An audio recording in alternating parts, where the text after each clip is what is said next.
কোন অপরাধে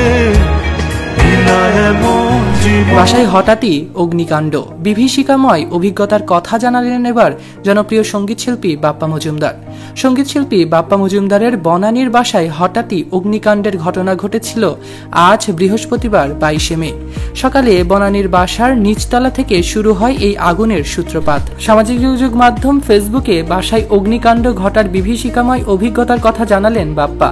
লিখেছেন, আমাদের বিল্ডিংয়ে আগুন লাগার ঘটনা থেকে অল্পর জন্য রক্ষা পেয়েছি আমরা সবাই নিরাপদেই রয়েছি আপাতত। বাংলাদেশ ফায়ার সার্ভিস এবং সিভিল ডিফেন্সকে অশেষ ধন্যবাদ।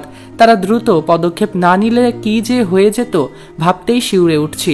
একটি বিভীষিকাময় অভিজ্ঞতা, এখনো ভাবতে কষ্ট হচ্ছে কি ঘটে গেল।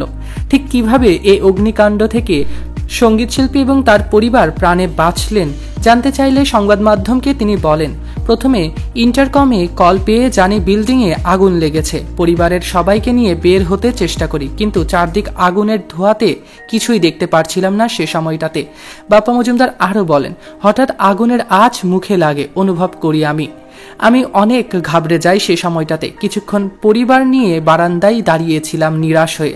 তখন পাশেই থাকা গীতিকার শাহান কবন্ধের সঙ্গে যোগাযোগ করি, তারপর সবাইকে নিয়ে বাসা থেকে নিরাপদে বের হই। সঙ্গীতশিল্পী বাপ্পা মজুমদার ভালোবেসে বিয়ে করেছিলেন অভিনেত্রী তানিয়া হুসাইনকে। তাদের সংসারে 2 কন্যা সন্তান রয়েছে।